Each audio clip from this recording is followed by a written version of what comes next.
What's happening, everybody? Justin, Bridgewater's Finest on YouTube, Blockbuster_guy on Twitter, and we're back once again. It just seems like time just flies by, and we are back for the 2018 National Hockey League Stanley Cup Playoffs. They begin in earnest tomorrow. We're right back to playoff hockey, folks, and we're knee deep at this point in what I like to call the best time of year to be a professional sports fan. You got NHL playoffs, you got NBA playoffs, the Major League Baseball season has just kicked off. We're off the tail end of March Madness. We just had the Masters in golf. There's no better time to be a fan of professional sports, and the Stanley Cup playoffs, to me, are the jewel in the crown, the greatest tournament in sports, to win the sport's greatest prize, to win the greatest prize in sports, in fact. Let's take a look at our 2018 Stanley Cup playoffs. You got Eastern Conference matchups of Tampa Bay, New Jersey, Steven Stamkos versus Taylor Hall.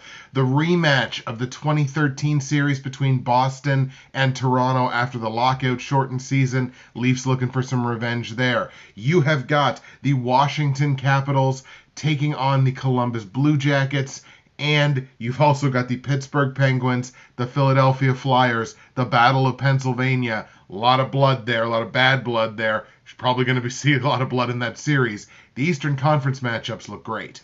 In the Western Conference, you have the President's Trophy winning Predators taking on Nathan MacKinnon, Moosehead's baby, Nathan MacKinnon, and the Colorado Avalanche. You got the Winnipeg Jets, who had a great season this year, taking on the Minnesota Wild, who are down one of their best defensemen. How will that play out in this series? The Vegas Golden Knights, the expansion Golden Knights, win their division, winning the Pacific, going to the playoffs, and their treat for that is having to play the Los Angeles Kings in the playoffs. And then you got the Anaheim Ducks and the San Jose Sharks. Western Conference matchups looking just as good as the East. Before we talk about the teams a little bit more and get into some predictions, let's go back a little bit. More specifically, back to my predictions from last month when I was trying to predict who was going to win the divisions, who was going to make the playoffs, and who was going to miss out. And how close did I get on the predictions? I got pretty close. Of the 16 teams that actually made the playoffs, I correctly predicted 16 teams. 14 of those 16 teams I have in their exact correct placement as they are in the real world, i.e. Central Division 1, Western Conference Wild Card 2, Metropolitan 3. I have 14 of the 16 teams exactly where they wound up from when I did that video to now, as just we're on the eve of the playoffs. Of the 8 first-round playoff matchups, I perfectly predicted 6 of them, as in 6 matchups are exactly the way I thought they were, with the exact team I thought would have home ice, having home ice. And if you'll recall, I projected point totals for every single team in the NHL, all 31 of them. And of those 31 teams, I got 6 of them either perfect or within a single point of their actual point total. So 20% of the league, which doesn't seem like a ton by that number, but that's 6 teams that I basically perfectly predicted how the rest of their season was going to go. And to me, that's kind of a big deal. It's a little pat on the back. I would have liked the number to be bigger, but I'm still going to take the pat on the back wherever I can get it. But never one to rest on my prognosticating laurels. Let's get into these predictions. Let's see who I think is going to move on from the first to the second round of the 2018 Stanley Cup Playoffs. Here we go. Let's start in the Eastern Conference, as we often do. We'll start in the Atlantic Division, my Montreal Canadiens division, which was not the Montreal Canadiens division at all this season, as very little went right in Montreal this year. But we'll start in the Atlantic Division. You have the Atlantic Division champion, Tampa Bay Lightning, taking on the number 2 wildcard team, which in this case is the New Jersey Devils. Tampa Bay had 54 wins on the season, putting up 113 points with a plus 60, let me say that again, plus 60 goal differential. New Jersey had 44 wins in their own right, 97 points on the season to get into the playoffs with a goal differential of just plus 4. In what sounds like an absolute mismatch, it's interesting to note the season series between these two teams. New Jersey won all 3 games. Tampa Bay managed to pull a point out of one of those losses, but New Jersey 3-0, Tampa Bay 0-2-1. Scoring in those games was 10-8 in favor of the Devils. Team leaders for the Lightning, obviously it's Nikita Kucherov, 39 goals on the year, tops the century mark in points as well. Both of those marks led the Lightning this season. Likewise, Taylor Hall for the New Jersey Devils. Hall having an MVP-like season, 39 goals as well. He puts up 93 points. And folks, I don't say that hyperbolically. Taylor Hall has a great chance to win the MVP this year. Across the board offensively, the Tampa Bay Lightning are the better team in this matchup. Tampa Bay, the top goal-scoring team per game this season. Jersey, they're sitting at number 15, so they're right around the middle of the pack. And in terms of power play, Tampa Bay had a top 3 power play this season. Jersey was respectable. They had a top 10, right at number 10. Both teams left a little something to be desired on the defensive side, ranking number 13 and number 17 respectively in goals against per game. Tampa Bay number 13, New Jersey number 17, so slight edge there to the Lightning. But on the penalty kill, that's where New Jersey really can shine in this series. Now, obviously, you have to take a penalty in order for that to happen. But Jersey, the number 8 penalty kill in the NHL this year. Tampa Bay, number 28. Not exactly a great season trying to kill penalties. So that's one thing that New Jersey can really try to take advantage of in this series. Anytime Tampa Bay gets a little undisciplined, New Jersey can really hurt them. Also, in terms of shots for versus shots against, I thought that was an interesting stat to pay attention to. Tampa Bay is basically even on a game-by-game average, allowing and generating basically the same number of shots. So is New Jersey, but New Jersey's around negative 0.2. So on a per-game basis, they're allowing 0.2 of a shot more than they're generating. Tampa Bay headlines with 6 20-goal scorers on their roster, including 2 players that topped 30 on the season. New Jersey, to their credit, have 3 20-goal scorers, and Taylor Hall, who also topped 30. The Lightning were monsters at home this season, 29-12, just straight up winning a game versus losing a game. 29-12 for the Lightning at home this season. Jersey only 21-20 on the road. It is a winning record, but it's only a winning record by that one single game. The Devils got the job done at home this season, 23-18, but Tampa Bay, one of the best road teams in the NHL this season, 25-16 on the road. All of this is sounding like a real mismatch, I know, but again, you got to take into consideration New Jersey beat Tampa all 3 times they played this season, and in their final 10 games heading into the playoffs, when teams are supposed to be hitting their peak as they're entering the most important games. The Devils have a better record in the last 10. New Jersey 7-2-1 in their last 10 games. The Lightning just kind of middling along at 5-4-1. New Jersey has some things they can hope for in this series. They can hope for Tampa Bay to start playing undisciplined hockey, taking penalties. New Jersey can make them pay on the power play.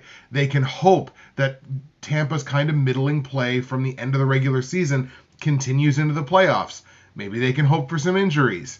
Part of what I'm trying to say is I think New Jersey's hope in this series rests on hope, and I can't bank on hope. So my official prediction for Tampa Bay, New Jersey, I'm going to give the series to the Lightning. Tampa Bay wins the series, but I think it's in 6 games.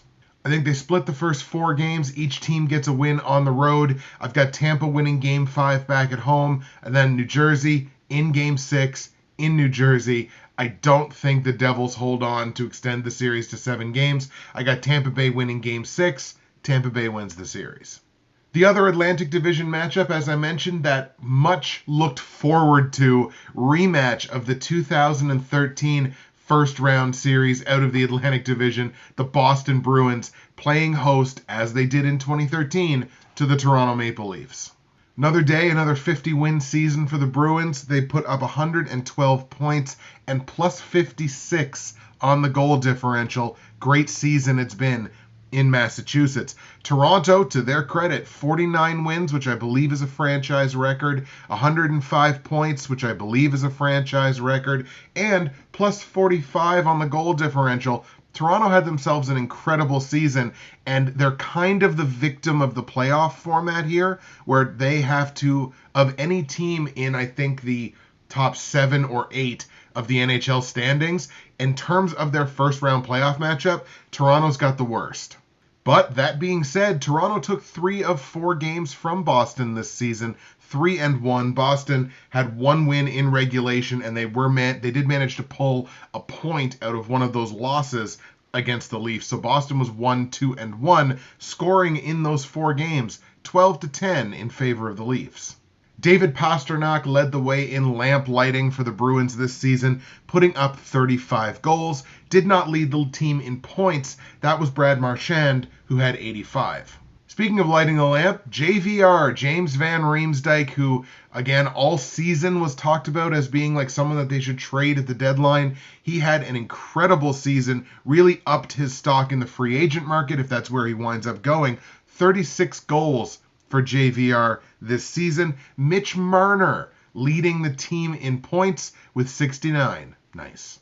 This is a matchup featuring 2 incredible, offensively talented hockey teams. Both of these teams inside the top 6 in terms of goal scoring this season. Toronto, the number 4 goal scoring team in the NHL. Boston, number 6.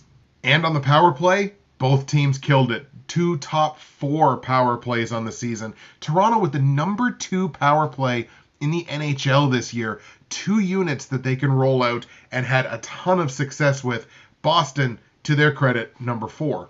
It's not quite as close defensively in this matchup. This is where Boston really has an edge in this series. In terms of goals against per game, and I actually thought Toronto would be worse on the list than this, Toronto was number 12, and that's nothing to be ashamed about. Like number 12 in a 31-team league in terms of defense, that's fine. Boston's a top 4 defensive team. This is a team that is built to win those 2-1 games, where Toronto really is not. And on the penalty kill, it's kind of the same. Boston, a top 3 penalty kill this season at number 3, but Toronto's number 11, which again is nothing to be ashamed about. It's just not as good as the team that they're playing. Also, in terms of shots for versus shots against, Boston has a playoff best, plus 3.7 in terms of shots generated versus shots allowed. So they're generating nearly 4 shots a game more than they're allowing across the whole 82-game season. Again, that mark is the best in the whole playoffs. Toronto, negative 1.7, which means they're allowing almost 2 shots per game more than they're generating on average. Boston sports 3 players who scored 20 goals this season. Ironically enough, all 3 of them also topped 30 goals. So there's a real disparity between that top line, basically, and everyone else below them. 3 30-goal scorers and nobody else that actually hit 20. Toronto, meanwhile, 6 players who scored 20 goals this season, and 3 of them topped 30. So you got a more balanced offensive team, one could make the argument, in the Toronto Maple Leafs. Better higher-end scoring, but the highest of the higher-end scoring pretty well evened out with 3 30-goal scorers apiece. Both of these teams excellent at home this season. Boston 28-13, Toronto 29-12, which is the same home mark as the Tampa Bay Lightning. So these are 2 really excellent teams on their own home ice. On the road, it definitely scales back a little bit. Toronto failed to hit 500 on the road this season. They were 20-21, so they're right there, just the 1 game under. Boston 22-19 on the road, so they were over 500. They did do their job on the road. Probably the slightly more dangerous road team than are the Leafs. And in terms of the last 10 games, it's basically evened out, although you do definitely give the slight edge to the Leafs. Leafs straight up 6-4 over the last 10 games. Boston only 5-3-2, so you can really sort of whittle that down to 5-5, but 2 of those games went into some extra time where anything can happen. In terms of trying to predict this series, you only have to answer one question. Is this Leafs team ready to exercise that demon, that particular demon, that it was 4-1 demon? I don't think they are. I don't think this is Toronto's season. Depending what they do in free agency, next season could very easily be Toronto's season. Honestly, I think this Leafs team is a top 4 defenseman away from being a legitimate Stanley Cup contender. And I say that as a Montreal fan. I love what Toronto's done. I hope Montreal can mimic what Toronto has done. They're a dangerous hockey team. They just have too many issues defensively, as far as I'm concerned, to beat a team like Boston. I would give them more of a chance to beat Tampa than I would have beating Boston. As it stands, they're not playing Tampa. They're playing Boston, and I have to go with the Bruins. And I think it's going to Game 7. I'm going to take Boston to beat Toronto. Official prediction here. Boston wins the series in 7 games. Again, I think they split the first 4 games. Each team gets a win on the road. It's 2-2 heading into Game 5, and from there, it's a home team series. Boston wins Game 5. Toronto wins Game 6 to stay alive. Goes to Game 7 in Boston, and I don't think Toronto's ready to exercise that demon just quite yet. Boston wins it in Game 7. Boston moves on to round 2.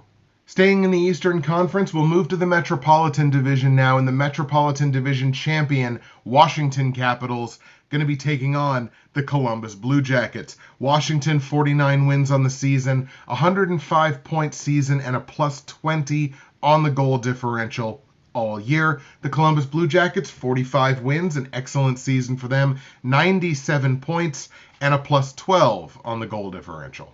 The Caps played the Blue Jackets very well this season. Washington 3-1 in their 4 matchups this year. Columbus 1-3, so this was just straight up 4 games in regulation. Washington won 3 of them, but the scoring in the 4 games were tied 12-12, which means Columbus's 1 win was a pretty big one. You know who led the way in scoring for the Washington Capitals. Alex Ovechkin, a 49-goal season. Believe he won the Rocket Richard Trophy again this year. 49 goals and 87 points. Artemi Panarin leading the way for the Columbus Blue Jackets. Only 27 goals, but he got up over 80 points. Actually had a point-a-game season at 82 points exactly.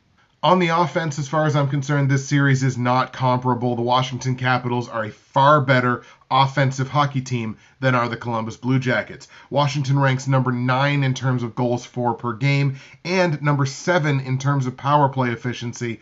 To compare, the Blue Jackets number 17 in goals for and have a playoffs worst power play of number 25 in the NHL this season. Again, that is the worst among all playoff teams, so that's definitely something to take into consideration in the special teams game in this series. Defensively, in terms of straight up goals against, goals allowed per game, Columbus does have the edge. They were just inside the top 10 this season at number 10 exactly. Washington just middle of the pack in the league at number 16. But again, the special teams game rears its ugly head here. The Blue Jackets, the number 27 ranked penalty kill in the NHL this season. Washington, kind of middle of the pack at number 15. So basically what we're saying is, if Columbus takes a penalty, it's going to be a bad time.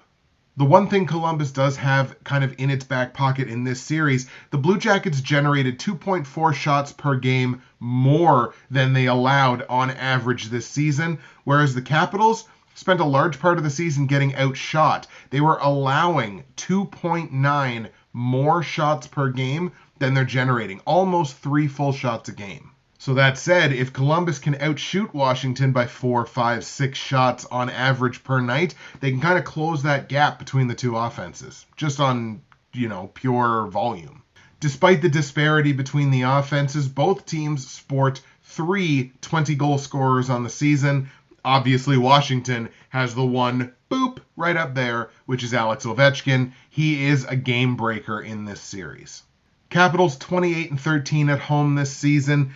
Blue Jackets only 19-22 on the road, so it's going to be incredibly difficult for Columbus to win a game in Washington. It's going to be a difficult thing for them to do. Basically, what that means is that the Blue Jackets have to hold serve at home, where they did have a good season, 26-15 on the season. Washington 21-20 on the road.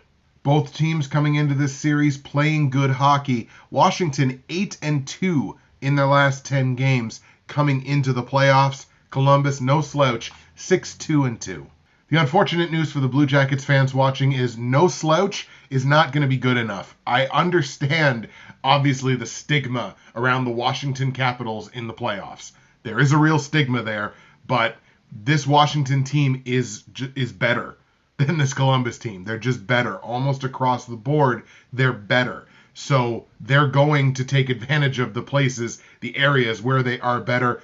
If Columbus takes a penalty, it's going to be a bad time. Washington has such an advantage in this series on special teams. If Columbus can somehow eliminate that advantage, well, it's going to be much better for them. But we're going to have to go with the Caps in this one. Official prediction for Washington versus Columbus. We're going to take Washington to win the series. Columbus, a good hockey team. I'm going to give it to Washington in 6 games. Basically, this is going to be a home team series right up until Game 6. Washington wins Games 1 and 2. Columbus comes back and does hold serve at home, winning Games 3 and 4. Washington wins Game 5 back on home ice. But Game 6 in Columbus, I think the Caps go ahead and win that game to win the series 4-2. And the final Eastern Conference matchup before we move over to the West is the bloody Battle of Pennsylvania. The Pittsburgh Penguins playing host to Billy B's Philadelphia Flyers. Pittsburgh 47 wins on the season, 100 points exactly to top the century mark, and a plus 22 in goal differential. Taking on Philadelphia, 42-win season, 98 points to get into the playoffs as the top wildcard seed in the East, plus 8 on the goal differential. Folks, this might be the series to watch in the first round. I think these games are going to be crazy entertaining, high scoring, just so much fun to watch, just because of, again, how good we know Pittsburgh is, and Pittsburgh trying to make it 3 Stanley Cups in a row, which would be almost unheard of. And the Philadelphia Flyers, they had such a good season this year. Claude Giroux really broke out, finally meeting the very high expectations that I think Flyers fans put on him as their captain. But the season series, not a lot of good news for Philadelphia fans. Pittsburgh dominated the season series. They won all 4 games. Now, look, the Flyers did generate a single point out of 2 of those games. They were 0-2-2, but Pittsburgh winning all 4. Outscoring Philadelphia, almost doubling them up, 20-11. What was really fun about this is Pittsburgh actually scored 5 goals in all 4 games. So it was 5, 5, 5, and 5. Geno Malkin led the way for the Penguins this season, 42 goals, an excellent season for him, and topping 98 points. Both of those were team bests. 34 goals on the season, but topped the century mark in points. 102 points helped to drag this Flyers team into the playoffs. As far as I'm concerned, Claude Giroux should be a Hart Trophy candidate. Philadelphia had themselves a fine offensive season. They were number 12 in terms of goals scored this season. They're around middle of the pack, number 15 on the power play. But, I mean, you can't step to the Penguins in terms of offense. They were the number 3 goal-scoring team in the NHL, and they're the best power play in the NHL this season, right up there with Toronto, but I think they were only separated by tenths of a point. Like, they were barely separated at all. But Pittsburgh had the best power play in the NHL this year. Also bad news when you consider that the Flyers had the 3rd worst penalty kill in the NHL this season. The worst penalty kill by far to make the playoffs. So, again, it was kind of like with Columbus, I believe it was. If they take a penalty, it's going to be a bad time. But there are areas where the Philadelphia Flyers do have an advantage. The Pittsburgh Penguins are the worst defensive team by the numbers to make the playoffs this season. They were number 20 in the NHL in terms of goals against per game. So that is the worst of any playoff team, and that is something that the Philadelphia Flyers and their number 12 ranked offense can take advantage of. You could also say that the Flyers do have a slight advantage on their own power play. The Flyers number 15 ranked power play in the NHL this season. Pittsburgh only number 17 on the penalty kill, so they're really middle of the pack. So Philadelphia really, really needs, more so I would say than any other team in the Eastern Conference, with the exception of maybe New Jersey, needs to take advantage of their opportunities when they are presented to them. No opportunities left on the table, because against Pittsburgh, you can't afford to do that. Both teams have positive numbers in terms of shots generated versus shots allowed. Pittsburgh generating 3.3 more shots per game than their average opponent. Philadelphia generating 2.2 more shots per game than their average opponent. All of this just reeks to me of a ton of offense and the defense is being left at home. What helps that? Both teams have 5 20-goal scorers on their roster. Pittsburgh has a 40-goal scorer and another 30-goal scorer. Philadelphia has 2 30-goal scorers. So there's going to be a ton of offense in this series. And look, the goaltenders are going to be good goaltenders. They're good goaltenders in this series. They're not bad goaltenders. But damn, I mean, like, this is just going to be such a high-scoring and fun series to watch. Home ice advantage also definitely at a premium in this matchup. Pittsburgh 30-11 at home this season. 30 wins on home ice. Excellent, excellent, excellent. The Flyers only 20-21 on the road. So distinct advantage for the Penguins. But when the series moves to Philadelphia, Philly 22-19 at home. Not exactly the best mark. Not exactly the best thing since sliced bread. But the Penguins are just 17-24 away from home this regular season. What that means is Philadelphia must hold serve and get this series to a Game 7 in Pittsburgh to have any chance at this thing. And they're going to be able to do it because Pittsburgh, again, not a good road team. Philadelphia must win their home games. These two teams coming into the playoffs basically playing almost identically. Philly 6-1-3 in their last 10. Pittsburgh 6-3-1. So they both boils down to 6 games won, 4 games lost. Philadelphia playing really well towards the end of the season to, at the very least, get games into extra time when anything can happen. Folks, a series as fun as this deserves 7 games, and that's what I'm going to give it. I'm going to give this a full 7-game series. But I do think Pittsburgh pulls it out at the end. I had thought about taking Philadelphia in an upset here because that was my original lean back when I did my predictions in March. I was like, man, if this is the series that we get, I'm kind of leaning Philadelphia. But there's just numbers in there that I think over the course of especially a 7-game series, Pittsburgh's going to be able to take too much advantage of. So I'm going to take the Penguins here, but I'm going to take, as an official prediction, Pittsburgh to beat Philadelphia in 7 games, and it's a home game series. Pittsburgh goes up 2-0. Philly ties the series at 2. Pittsburgh goes up 3-2. Philly ties the series at 3. Game 7 in Pittsburgh. I'll take the Penguins. Let's go Pittsburgh to move on to the next round.